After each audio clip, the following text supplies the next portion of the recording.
அனைத்து தமிழ் மக்களுக்கும் கணேஷின் பணிவான வணக்கம். வாங்க ஃப்ரெண்ட்ஸ், மார்க்கெட் பற்றி டிஸ்கஸ் பண்ணலாம். இன்னைக்கு பங்கு சந்தை ஒரு ரெட் கலர் க்ளோசிங் அப்படிங்கிற மாதிரி சொல்லலாம். அதாவது பேங்க் நிஃப்டி ஒரு 475 பாயிண்ட்ஸ்க்கும் டவுனில் இருக்குது.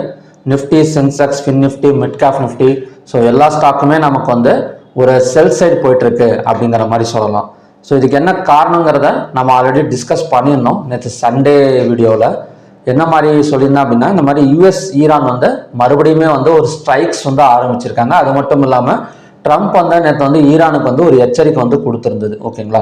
ஸோ இதை பேஸ் பண்ணி ஒரு கேப் டவுன் எக்ஸ்பெக்ட் பண்ணியிருந்தேன். பட் கேப் டவுன் நடக்கல. ஒரு ஃபிளாட் மார்க்கெட் ஓப்பனிங் நடந்தால் கூட அங்கேருந்து ஒரு 24,000, இப்போ நிஃப்டியெல்லாம் எடுத்துக்கிட்டோம் அப்படின்னா 24,115லேருந்து ஒரு 23,920, ஒரு 200 பாயிண்ட்ஸ் பக்கம் நமக்கு டவுன் எடுத்திருக்கு. ஸோ அதே மாதிரி தான் பேங்க் நிஃப்டி, சென்செக்ஸ் எல்லாமே. ஸோ இந்த நியூஸ் மூலயமா நமக்கு மறுபடியும் ஒரு செல் சைடு ஸ்டார்ட் ஆயிருக்கு அப்படிங்கிற மாதிரி தான் தோணுது. ஓகேங்களா?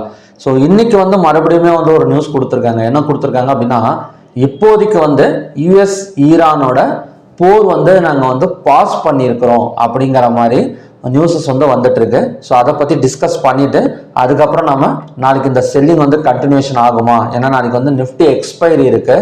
ஸோ செல்லிங் கண்டினியூஷன் ஆனது அப்படின்னா நல்ல பிளட் பாத் எதிர்பார்க்கலாம். ஓகேங்களா? ஸோ அதுக்கு தகுந்த மாதிரி நியூஸ் வந்திருக்கா அப்படின்னு கேட்டிங்கன்னா கிடையாது. ஸோ என்ன சொல்லியிருக்காங்க அப்படின்னா, அமெரிக்கா ஈரானோட பேச்சுவார்த்தை தோஹா அப்படிங்கிற ஒரு இடத்துல இந்த வாரம் மறுபடியுமே ஒரு சீஸ்ஃபயர் பேச்சுவார்த்தை நடத்த போகிறாங்க. ஸோ இதன் மூலயமா அமெரிக்கா அண்ட் ஈரான் இப்போதைக்கு மிலிட்ரி ஃபோர்ஸஸை பாஸ் பண்ணி வச்சிருக்கிறோம் அப்படிங்கிற மாதிரி நியூஸ் வெளியே விட்டுருக்காங்க. ஓகேங்களா? 2 நாளைக்கு முன்னாடி ஸ்ட்ரைக் பண்ணி ட்ரம்ப் இந்த மாதிரி எச்சரிக்கை கொடுத்துருந்தாங்க. இப்போ மார்க்கெட் ஃபால் ஆகிட்டு இருக்கு. ஸோ இப்போ பீஸ் டீல் மறுபடியும் ஒரு இடத்துல உட்காந்து பேச போகிறாங்க. இதன் மூலயமா மிலிட்ரி ஃபோர்ஸை பாஸ் பண்ணியிருக்கேன் அப்படிங்கிற சொல்லனால நமக்கு அங்கேருந்து ஒரு ரெக்கவரி ஆகிறதுக்கான சான்சஸ் இருக்கு. ஓகேங்களா? ஸோ எப்பவுமே இதுக்கெல்லாம் கொஞ்சம் டைம் எடுத்து தான் சொல்லுவாங்க. என்ன சொல்றது அப்படின்னா, ஒரு 10 days 20 days இல்லை 30 days சீஸ்ஃபயர் டீலெல்லாம் கொஞ்சம் டைம் எடுத்து சொல்லிட்டு இருந்தாங்க. இப்போ என்னன்னா 2 நாளைக்கு ஒவ்வொரு தடவை சொல்ல ஆரம்பிச்சிட்டாங்க. போர் பண்றோம் நிற்குது அந்த மாதிரி தான். ஸோ இனிமேட் நியூஸ் வரும் அப்படின்னு நினைக்கிறேன். ஸோ இப்போ இருக்கிற நியூஸ் படி பார்த்தீங்க அப்படின்னா, ஸோ நிஃப்டி கொஞ்சம் ரெக்கவரி எடுக்கிறதுக்கு சான்சஸ் இருக்கு. ஸோ நம்ம லெவல்ஸ்ல கரெக்டாக பார்க்கலாம். ஓகேங்களா? இப்போ கம்பெனி அவர் என்ன சொல்லியிருக்காரு அப்படின்னா, ஸோ நீதித்துறைக்கு ஒரு அறிவுறுத்தல் மாதிரி கொடுத்துருக்காரு. என்னன்னா, இந்த மாதிரி இஸ்ரேல்ல நடந்த ஒரு சேதாரத்துக்கெல்லாம் கண்டிப்பா அமெரிக்கா பணத்தை கொடுக்கணும், கொஞ்சமாச்சு கொடுக்க சொல்லுங்க அவங்கள, அப்பதான் இது ஒரு பீஸ் டீல் நல்லபடியா அமையும். இல்லை அப்படின்னா மறுபடியும் தாக்குதல் தான் பண்ணுவோம் அப்படிங்கிற மாதிரி சொல்லியிருக்காங்க. ஸோ இந்த பீஸ் டீல் நடந்தாதான் தெரியும் என்ன மாதிரி நியூஸஸ் வந்துட்டு இருக்கு அப்படின்னு. பட் அந்த டைம்ல ஒரு நல்ல மூமெண்ட் மார்க்கெட்ல இருக்குன்னு வச்சுக்கோங்களேன். ஸோ இப்போதைக்கு நமக்கு வார் நியூஸுங்கிறது இதுதான் போயிட்டு இருக்கு. ஓகேங்களா? அடுத்தது முக்கியமான ஒரு விஷயம் என்ன அப்படின்னா, இன்ஸ்டிடியூஷனல் இன்வெஸ்டர்ஸ் எதுல கவனம் அதிகமாக முதலீட்டு கவனம் எதுல கொடுத்துட்டு இருக்காங்க அப்படின்னா, ஹோட்டல் துறையில கொடுத்துருக்காங்க. அதாவது ஹோட்டல் செக்டார்ஸ்ல கொடுத்துட்டு இருக்காங்க. ஸோ எப்பவுமே இந்த ஹோட்டல் செக்டார் சைடெல்லாம் யாருமே அதிகம் போக மாட்டாங்க. நிறைய real estate side, ID side, so இந்த மாதிரி தான் போயிட்டு இருந்தாங்க. ஸோ இப்போ கொஞ்ச நாளாவே பார்த்தீங்க அப்படின்னா ஹோட்டல் செக்டார் நல்லாவே மேலே வந்துட்டு இருக்குது. ஸோ நீங்கள் வாட்ச் பண்ணியிருந்தீங்கன்னா தெரியும். இப்போ இவங்க என்ன சொல்றாங்க அப்படின்னா, 21,812 கோடி ரூபா இவங்க முதலீடு பண்ணியிருக்காங்க. மொத்த ஹோட்டலில் பார்த்தீங்க அப்படின்னா 125 ஒப்பந்தங்கள் நடந்திருக்கு. ஸோ இதில் மொத்தமாக முதலீடு 36,564 கோடி ரூபா ஒரு சாதாரணமான ஒரு ரீட்டைல் ட்ரேடர்ஸ் எல்லாருமே சேர்ந்து பண்ணியிருக்காங்க. அது மட்டும் இல்லாமல் நிறுவன முதலீட்டாளர்கள், அதாவது எஃப்ஐஎஸ் அண்ட் டிஐஸ் பார்த்தீங்க அப்படின்னா ஒரு 21,812 கோடி ரூபா இன்வெஸ்ட்மெண்ட் பண்ணியிருக்காங்க. ஓகேங்களா? ஸோ இதன் மூலம் என்ன சொல்ல வராங்கன்னா, தொடர்ந்து ஹோட்டல் சம்பந்தப்பட்ட ஸ்டாக்ஸ்ல முதலீடு பண்ணா நமக்கு ஒரு நிரந்தர வருமானம் வரதுக்கான ஒரு வாய்ப்புகள் இருக்கு அப்படிங்கறது இந்த டேட்டா மூலமா நமக்கு கிடைக்குது. ஓகேங்களா? ஸோ இது இதுக்கு முன்னாடி எந்த துறையில அதிகமா இந்த மாதிரி இருந்தது அப்படின்னா ரியல் எஸ்டேட் தான். பட் இப்போ பாத்தீங்க அப்படின்னா ஹோட்டலுக்கு சேஞ்ச் ஆயிருக்கு. ஸோ அந்த ஹோட்டலுக்கு சேஞ்ச் ஆயிருக்கிறது முக்கியமான ரீசன் என்னன்னா, வெளியில இருந்து பீப்புள்ஸ், அதாவது ஃபாரின் பீப்புள்ஸ் நிறைய என்ன சொல்றதுன்னா சுத்தி பார்க்கறதுக்கு இந்தியாவுக்கு வராங்க. ஸோ அவங்களுக்கு கண்டிப்பா ஒரு ஹோட்டல்ல தங்கணும். ஸோ அவங்களுக்கு தேவையான வசதிகள் இதெல்லாம் செஞ்சு கொடுக்கறதுனால தொடர்ந்து நமக்கு இந்த ஹோட்டல் துறையை வளர்ச்சி வரதுக்கான ஒரு சான்சஸ் இருக்குது அப்படிங்கிற மாதிரி ஸோ இந்த ஆர்டிக்கல் வந்து கொடுத்துருக்காங்க. இது வந்து ரொம்ப யூஸ்ஃபுல்லான ஆர்டிக்கல். ஒரு இன்வெஸ்டர்ஸாக நீங்கள் இருக்கிறீங்க அப்படின்னா ஸோ இது வந்து ரொம்ப யூஸ்ஃபுல்லான ஆர்டிக்கல். ஸோ நீங்கள் வெப்சைட்டில் கூட போய் பார்த்துக்கலாம். ஓகேங்களா? ஸோ அது மட்டும் இல்லாமல் இந்த ஸ்டாக்ஸ்லாம் எப்படிங்க எடுக்கிறது அப்படின்னா ஜஸ்ட் நீங்கள் கூகுளில் போயிட்டு இந்தியன் ஹோட்டல் ஸ்டாக்ஸ் அப்படின்னு கொடுத்தீங்கனாலே நிறைய ஸ்டாக்ஸ் வரும். ஸோ அதில் போயிட்டு நீங்கள் இண்டிகேட்டர் ஆட் பண்ணியோ இல்லைனா அதோட பர்ஃபார்மன்ஸ் டெப்த்து அதுக்கப்புறம் பார்த்தீங்கன்னா கிரெடிட்டு இதெல்லாம் பார்த்தீங்கனாலே ஓரளவு நம்மளை வந்து ஒரு ஐடென்டிஃபை வந்து பண்ணிட முடியும். ஓகேங்களா? ஸோ ஓகே, அடுத்தது வந்து நம்ம நிஃப்டியோட லெவல்ஸ் பார்க்கறதுக்கு முன்னாடி ஸ்டாக் ஹீட் மேப்பில் பார்த்தீங்க அப்படின்னா எல்லாமே ரெட்டு தான். இப்போ கொட்டாக் பேங்க் எல்லாம் காலையிலேயே நமக்கு வந்து ஒரு நியூஸ் படி ஒரு 1.5% பக்கம் டவுனில் இருந்தது. இப்போ வந்து பார்த்தீங்க அப்படின்னா தொடர்ந்து இறங்கி ஒரு 3.25% பக்கம் டவுனில் இருக்குது. ஸோ மற்றபடி எம்என்டம், பாரத் ஏர்டெல், ரிலையன்ஸ் எல்லாமே வந்து நமக்கு வந்து டவுனில் தான் போயிட்டு இருக்கு. இதுக்கு மெயின் ரீசன் வந்து அந்த தாக்குதல் நடத்தினாங்க அப்படிங்கிற அந்த ஒரு காரணத்துக்காக தான் பணத்தை வந்து வெளியே வந்து எடுத்திருக்காங்க. ஓகேங்களா? அடுத்தது வந்து குளோபல் இண்டெக்ஸ் வந்து கொஞ்சம் பாசிட்டிவ் வந்து சேஞ்ச் ஆகிட்டு இருக்கு. இப்போ காலையில கொஞ்சம் நெகட்டிவ்ல இருந்தது. இப்போ வந்து பார்த்தீங்க அப்படின்னா ஒரு 1.25 வந்து பாசிட்டிவ்க்கு போயிட்டு இருக்கு. இந்த பாசிட்டிவ்க்கு போனதுக்கான காரணத்தை நம்ம இப்போதான் பார்த்தோம். எதனாலனா இந்த மாதிரி மிலிட்டரி ஃபோர்ஸஸை வந்து இப்போதைக்கு வந்து நிறுத்தி வச்சிருக்கிறாங்க தாக்குதல் பண்ணாம. ஸோ அதன் காரணமா பார்த்தீங்க அப்படின்னா MSCI குளோபல் இண்டெக்ஸ் வந்து இப்போதைக்கு வந்து பாசிட்டிவ்ல போயிட்டு இருக்கு. இப்போ யூஎஸ் மார்க்கெட் ஓப்பன் ஆகிறப்ப இன்னும் கொஞ்சம் டவ் ஜோன்ஸ், நாஸ்டாக் இதெல்லாம் கொஞ்சம் பர்ஃபார்மன்ஸ் நல்லா கொடுத்து ஒரு பாசிட்டிவ்க்கு வந்தது அப்படின்னா தொடர்ந்து நமக்கு வந்து நாளைக்கு வந்து ஒரு கேப் அப் கூட விழுவதுக்கான சான்சஸ் வந்து இருக்கு. ஸோ அந்த கேப் அப் பார்க்கறதுக்கு முன்னாடி நாம் வந்து ஓப்பன் இன்ட்ரெஸ்ட் டேட்டாவை பார்த்தீங்க அப்படின்னா கால் ஆப்ஷனை செல் பண்ணி புட் ஆப்ஷனை பை பண்ணியிருக்கிற மாதிரி தான் ஸோ கடைசி வரைக்குமே இருந்தது. நெக்ஸ்ட் வந்து NSEல மொத்தம் 3396 ஸ்டாக்ஸ் வந்து ட்ரேட் ஆயிருக்கு. அதில் 1248ங்கிறது பாசிட்டிவ், டிக்ளைன்ஸ் வந்து 2054, அன்சேஞ்சு வந்து 94. 52 வீக் ஹைல வந்து 102 ஸ்டாக்ஸும் 52 வீக் லோல வந்து 59 ஸ்டாக்ஸ் இருக்கு. கிட்டத்தட்ட ஹை அண்ட் லோ கம்பேர் பண்றத விட ஹை தான் அதிகமா இருக்கு. ஸோ ஹை அதிகமாக இருந்தாலும் எதுக்காக மார்க்கெட் வந்து விழுந்திருக்கு அப்படின்னா mid cap and small cap stocks தான். ஓகேங்களா? மற்றபடி ஹை வெயிட்டேஜ் ஒரு பெரிய வெயிட்டேஜ் ஸ்டாக்ஸ் எல்லாம் இந்த 102ல வந்து வரல. அப்பர் சர்க்கிளில் 89ம் லோயர் சர்க்கிளில் 121 ஸ்டாக்ஸும் ட்ரேட் ஆயிருக்கு. செக்டார் வைஸ் க்ளோசிங் எடுத்துக்கிட்டோம் அப்படின்னா வழக்கம் போல ஐடி செக்டார் கொஞ்சம் நெகட்டிவ் தான். மற்ற எல்லா செக்டாருமே நமக்கு வந்து கொஞ்சம் நெகட்டிவ்னு சொல்லலாம். ஹெல்த் அண்ட் ஃபார்மா மட்டும்தான் இப்போதைக்கு வந்து பாசிட்டிவ் வந்து இருக்கு. அடுத்தது வந்து நமக்கு ஹைவேட்டேஜ் ஸ்டாக்ஸ் பார்த்துக்கிட்டிங்கன்னா கூட எல்லாமே நெகட்டிவ் தாங்க. ஸோ அங்கங்கே கொஞ்சம் பாசிட்டிவ் இருக்கிற மாதிரி தெரியும். பட் அதுவுமே வந்து ஒரு பெரிய பர்சன்டேஜ் வந்து கிடையாது. இப்போ HDFC எல்லாம் பார்த்தீங்க அப்படின்னா ஒரு 0.8% மட்டும்தான் பாசிட்டிவ். அதே மாதிரி ICICI பேங்க் 0.04% மட்டும்தான் பாசிட்டிவ். ஸோ நமக்கு ICICI பேங்க் வந்து தேர்ஸ்டே வந்து ஒரு பிரேக் அவுட் வந்து நடந்தது. ஸோ அது வந்து நல்லா பெர்ஃபார்மன்ஸ் கொடுத்து 2% கொடுத்துட்டு அந்த இடத்துல பார்த்தீங்கன்னா ப்ராஃபிட் புக்கிங் மாதிரி நடந்திருக்கு அப்படிங்கிற மாதிரி சொல்லலாம். Shriram finance, sun pharma, so இதெல்லாம் கொஞ்சம் பாசிட்டிவ் கொடுத்துருந்தாலும் பட் ஓவராலாக ஹைவேட்டேஜ் ஸ்டாக்ஸை பார்க்குறப்ப ஒரு நெகட்டிவ் சைடு தான். டாப் கெய்னர்ஸ்னு எடுத்துக்கிட்டோம் அப்படின்னா Max Health, doctor Reddy, Trent, Coal India, Hindalco இதெல்லாம் பார்த்தீங்க அப்படின்னா டாப் கெய்னர்ஸ். டாப் லூசர்ஸ்னு எடுத்துக்கிட்டோம் அப்படின்னா கொட்டாக் பேங்க், எம்என்டம், அதானியன்ட், இண்டிகோ, HR மோட்டார், ஸோ இதெல்லாம் பார்த்தீங்க அப்படின்னா டாப் லூசர்ஸுக்கான ஸ்டாக்ஸ். ஓகே, அடுத்தது வந்து நிஃப்டி பார்க்கலாங்க. நிஃப்டி மற்ற இந்த லெவல்ஸ் எல்லாம் பார்த்துக்கலாம். இப்போ நிஃப்டி எடுத்துக்கிட்டீங்க அப்படின்னா இந்த இடத்துல டபுள் பாட்டம் வந்து கிரியேட் ஆயிருந்தது. ஸோ இதோட பிரேக் அவுட் பாயிண்ட்ங்கிறது 23,979. நான் வந்து 5 மினிட்ஸ் வச்சு காட்டுறேன். ஸோ இந்த 5 மினிட்ஸ் இப்போ நாளைக்கான லெவல் வந்து நம்ம எப்படி பார்க்கணும் அப்படின்னா ஸோ இதுக்கு முன்னாடி டபுள் பாட்டம் வந்து கிரியேட் ஆயிருந்தது. ஸோ இப்போ வந்து பார்த்தீங்க அப்படின்னா ட்ரிபிள் பாட்டம் வந்து கிரியேட் ஆயிருக்கு. இதுதான் நெட்லைன் 23,979க்கு மேலே ஒரு 5 மினிட்ஸ் கேண்டில் ஆச்சு க்ளோசிங் வச்சது அப்படின்னா இந்த இடத்துல இருந்து மறுபடியுமே வந்து 24,249. ஸோ இதுதான் பார்த்தீங்க அப்படின்னா நெக்ஸ்ட் டார்கெட் அண்ட் ரெசிஸ்டன்ஸ். ஓகேங்களா? ஸோ நாளைக்கு வந்து பை சைடு கன்ஃபர்மேஷன் நமக்கு கொடுக்குற இடம் எது அப்படின்னா இந்த 23,979. ஸோ இதுக்கு மேலே கேண்டில் வந்து க்ளோசிங் வச்சாலோ இல்லைன்னா ஒரு கேப் அப் ஓப்பனிங் நடந்தாலோ அங்கேருந்து நமக்கு வந்து கொஞ்சம் ரெக்கவரி எடுக்கிறதுக்கு சான்சஸ் இருக்கு.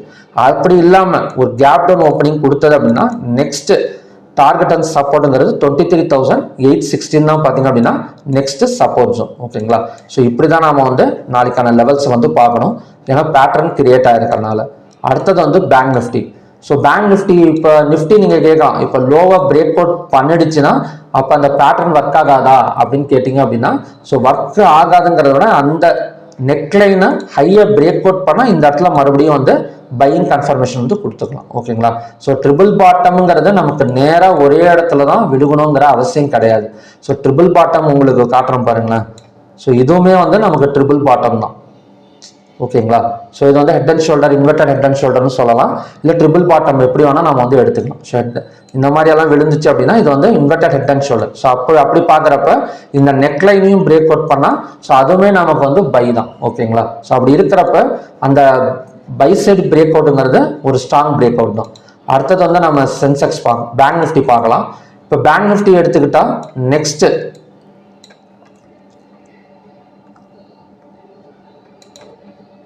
ஓகே, இப்போ பேங்க் நிஃப்டி பார்த்துக்கிட்டீங்க அப்படின்னா பிரேக் அவுட் பாயிண்ட்டுங்கிறது 57,969. ஓகேங்களா. ஸோ இந்த இடத்துல நமக்கு பார்த்தீங்கன்னா தெரியும் இப்போ தான் டபுள் பாட்டம் வந்து எடுக்க போகுது. ஸோ இந்த பேட்டர்ன் படி நமக்கு எடுக்கணும் அப்படின்னா 57,969 பிரேக் அவுட் பண்ணால் 58,703 வரைக்கும் நமக்கு ரெக்கவரி ஆகிறதுக்கு சான்சஸ் இருக்கு. ஸோ அப்படி இல்லாமல் ஒரு கேப் டவுனில் ஓப்பனிங் விழுந்தா கூட நெக்ஸ்ட் சப்போர்ட்டுங்கிறது 57,074. ஓகேங்களா. ஸோ செல் சைடு வந்து எந்த இடத்துல கன்ஃபர்மேஷன் கொடுக்கலாம் அப்படின்னா ஸோ கேப் டவுன் விழுந்து அந்த 15 மினிட்ஸ் ஆர் 5 மினிட்ஸ் லோ வந்து பிரேக் அவுட் பண்ணது அப்படின்னா அந்த இடத்துல மட்டும்தான் நம்ம செல் சைடு கன்ஃபர்மேஷன் வந்து கொடுக்க முடியும். இப்போதைக்கு வந்து ஒரு பை சைட் பேட்டர்ன் மட்டும்தான் கிரியேட் ஆயிருக்கு. நெக்ஸ்ட் வந்து சென்செக்ஸ். ஸோ சென்செக்ஸ் அதே மாதிரி தான் பை சைட் பிரேக் அவுட்டுங்கிறது 76,805. ஸோ இதை பிரேக் அவுட் பண்ணால் 77,745 வரைக்கும் ரீச் ஆக சான்சஸ் இருக்கு. ஸோ மற்றபடி கேப் டவுன் விழுந்து கீழே இறங்குனது அப்படின்னா நெக்ஸ்ட் சப்போர்ட் ஜோனுங்கிறது 76,150.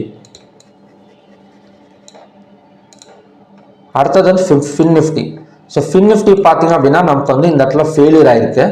ஸோ 26,657 பட் இன்னும் லோவர் பிரேக் அவுட் பண்ணிட்டு கேண்டில் கீழே க்ளோஸ் வைக்கல. ஸோ அதனால 26,657க்கு மேலே ஒரு கேண்டில் க்ளோஸ் வச்சது அப்படின்னா பையிங் ஸ்டார்ட் ஆகும். கொஞ்சம் கீழே இறங்கினா கூட இந்த இடத்துல ஒரு ட்ரெண்ட் லைன் சப்போர்ட் வந்து ட்ரா பண்ணியிருக்கேன்.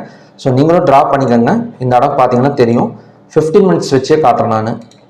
ஸோ 15 மினிட்ஸில் பார்த்தீங்க அப்படின்னா நமக்கு வந்து 15th ஜூனோட லோ, அதுக்கப்புறம் பார்த்தீங்க அப்படின்னா 23 ஜூனோட லோ, இந்த ரெண்டையும் ஜாயின் பண்ணி ஒரு ட்ரெண்ட் லைன் சப்போர்ட் வந்து ட்ரா பண்ணியிருக்கேன். ஓகேங்களா. ஸோ இந்த ட்ரெண்ட் லைன் வரைக்கும் இறங்கிறதுக்கு சான்சஸ் இருக்கு. மேபி ஒரு கேப் டவுன் வந்து விழுந்தா இந்த ஃபின் நிஃப்டியில். அடுத்தது வந்து mid cap Nifty. So mid cap Nifty almost நமக்கு வந்து சப்போர்ட் ஒரு கேப் ஃபில்லிங் சப்போர்ட் எடுத்துட்டு நமக்கு மேலே வந்துட்டு இருக்கு. ஸோ மிட் கேப் நிஃப்டியை பொறுத்த வரைக்கும் ஒரு பை சைட் கன்ஃபர்மேஷன் வந்து கிரியேட் ஆயிருக்கு அப்படிங்கிற மாதிரி சொல்லலாம்.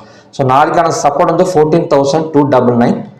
அதே மாதிரி இந்த இடத்த பிரேக் அவுட் பண்ணால் ஸோ கண்டினியூஸாக நெக்ஸ்ட் டார்கெட் அண்ட் ரெசிஸ்டன்ஸுங்கிறது 14,536. ஓகேங்களா. ஸோ ஓகே ஃப்ரெண்ட்ஸ், இதுதான் பார்த்தீங்கன்னா நாளைக்கான கண்டிஷன்ஸ். இந்தியா விக்ஸ் எல்லாம் எப்படிங்க இருக்கு அப்படின்னா நியூட்ரல் தாங்க, பெரிய அளவுலலாம் போகல. பட் ருப்பி மட்டும்தான் கொஞ்சம் வீக் ஆகிட்டே போகுது. ஒரு 94.54 இருக்கு. இது கண்டினியூஸாக ஒரு 95, 96 எல்லாம் போனது அப்படின்னா நிஃப்டி கொஞ்சம் கிராஷ் எதிர்பார்க்கலாம். பட் ரெண்டுமே இந்தியா விக்ஸ் அண்ட் USD-INR பொறுத்த வரைக்கும் எந்த ஒரு பை சைட் செல் சைட் கன்ஃபர்மேஷனுமே இது வரைக்கும் கூட கொடுக்கல. ஒரு வாரமாகவே ஒரு குறிப்பிட்ட ரேஞ்சில் தான் போயிட்டு இருக்கு. இப்போ டாலர்லாம் USD-INRலாம் பார்த்தீங்கன்னா 94.90க்கும் 94.16க்கு தான் போயிட்டு வந்துட்டு இருக்கு.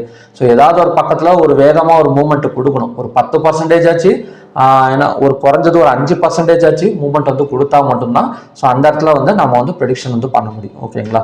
ஸோ ஓகே ஃப்ரெண்ட்ஸ், இதான் பார்த்தீங்கன்னா நாளைக்கான கண்டிஷன்ஸ். நெக்ஸ்ட் வந்து க்ரூட் ஆயிலுக்கு போயிடலாம். இப்போ க்ரூட் ஆயில் மார்னிங் பார்த்த மாதிரி தான் நடந்திருக்கு.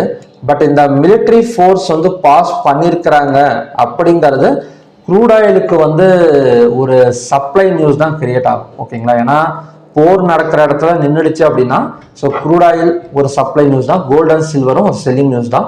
பட் இதுக்கான என்ன சொல்றது அப்படின்னா பேச்சுவார்த்தை நடக்கிறப்ப தான் பெரிய அளவில் வந்து இம்பாக்ட் கொடுக்கும். இப்போதைக்கு நம்ம லெவல்ஸை வச்சு போகலாம். ஓகேங்களா. ஸோ லெவல்ஸ் நமக்கு காலையில் சொன்ன லெவல்ஸ் அக்யூரேட்டாக ஒர்க் அவுட் ஆகிட்டு இருக்கு. ஸோ இந்த இடத்துல வந்து மேலே இந்த 6,593க்கு மேலே கேண்டில்ஸ் க்ளோஸ் ஓப்பனிங் கொடுத்தது அப்படின்னா பை சைடுன்னு சொல்லியிருந்தேன். ஸோ எக்ஸாக்டாக இந்த இடத்துல இருந்து நமக்கு வந்து ஒரு 100 பாயிண்ட்ஸ் ரீச் ஆயிருக்கு. ஸோ நெக்ஸ்ட் டார்கெட் அண்ட் ரெசிஸ்டன்ஸுங்கிறது 6,743. இல்லை அப்படின்னா இந்த ஹை வரைக்குமே வந்துட்டு கூட இறங்கிறதுக்கு சான்சஸ் இருக்கு. ஸோ இந்த ஹை 6,818. ஓகேங்களா. ஸோ அடுத்த சப்போர்ட் ஜோனுங்கிறது இந்த இடம் தான். எந்த இடத்த வந்து பிரேக் அவுட் பண்ணதோ அந்த 6,593 தான் ஸோ க்ரூட் ஆயிலுக்கான நெக்ஸ்ட் சப்போர்ட் ஜோன். அடுத்தது வந்து நேச்சுரல் கேஸ் பார்க்கலாம். ஸோ நேச்சுரல் கேஸ் வந்து எக்ஸாக்டாக ஒரு சப்போர்ட் எடுத்திருக்குங்க இந்த இடத்துல.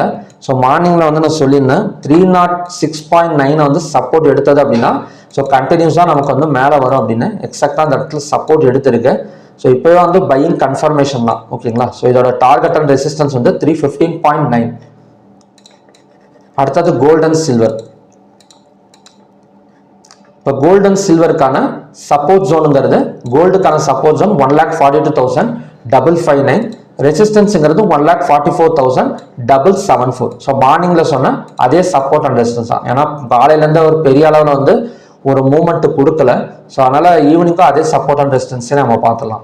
ஸோ சில்வரும் அதே மாதிரி தான். ஸோ சில்வருக்கான சப்போர்ட் ஜோன் வந்து 2,19,340, ரெசிஸ்டன்ஸுங்கிறது 2,28,087. அடுத்தது வந்து காப்பர். ஸோ காப்பருக்கான ரெசிஸ்டன்ஸ் மட்டும்தான் இப்போதைக்கு வந்து கிரியேட் ஆகிருக்க தவிர பட் அது ரெசிஸ்டன்ஸை வந்து பார்க்காதீங்க. ஏன்னா மார்னிங்லேயே நம்ம வந்து இந்த பேட்டர்ன் போயிட்டுருக்கு, ஒரு ட்ரையாங்கிள் பேட்டர்ன் மாதிரி போயிட்டுருக்கு. ஸோ இதோட நெக்லைனிங் வந்து இந்த 1,270 தான். இந்த 1,270க்கு மேலே ஒரு 5 மினிட்ஸ் கேண்டல் க்ளோஸ் வச்சது அப்படின்னா ஸோ இந்த இடத்துல பையிங் கன்ஃபர்மேஷன் வந்து கிடைக்கும் பேட்டர்ன் படி. ஓகேங்களா? ஸோ அதனால் செல் சைடுங்கிறது வேணாம். ஸோ பை சைடு தான் இப்போதைக்கு வந்து ஒரு காப்பரில் வந்து பேட்டர்ன் வந்து கிரியேட் ஆகிருக்கு. ஸோ ஓகே ஃப்ரெண்ட்ஸ், இதுதான் பார்த்தீங்கன்னா இன்னைக்கான ஈவினிங் M6 கண்டிஷன். ஸோ பார்க்கலாம் என்ன மாதிரி வந்து நடக்குது அப்படின்னு. ஸோ நிஃப்டியோட ஓப்பனிங் எப்படி இருக்கும் அப்படிங்கிறத மறக்காமல் கமெண்ட் செக்ஷனில் வந்து டைப் பண்ணிட்டு போங்க. ஓகேங்களா? ஸோ அடுத்தது 1 month online class, July month online class வந்து ஸோ ஜூலை 6th அன்னைக்கு, அதாவது கம்மிங் மண்டே வந்து ஸ்டார்ட் ஆக போகுது. ஸோ உங்களுக்கு இன்ட்ரெஸ்டட் இருந்தது அப்படின்னா வீடியோ டிஸ்கிரிப்ஷனில் வாட்ஸ்அப் நம்பர் கொடுத்துருங்க. இல்லைன்னா ஸ்க்ரீனில் தெரியுற அந்த நம்பர் கூட மெசேஜ் பண்ணி நீங்கள் டீட்டெயில்ஸ் கேட்டு தெரிஞ்சுக்கலாம். மறுபடியும் பார்த்தீங்க அப்படின்னா இன்னும் நல்ல ப்ரிடிக்ஷன் வீடியோட நான் உங்களை மீட் பண்ணுறேன். Thank you very much.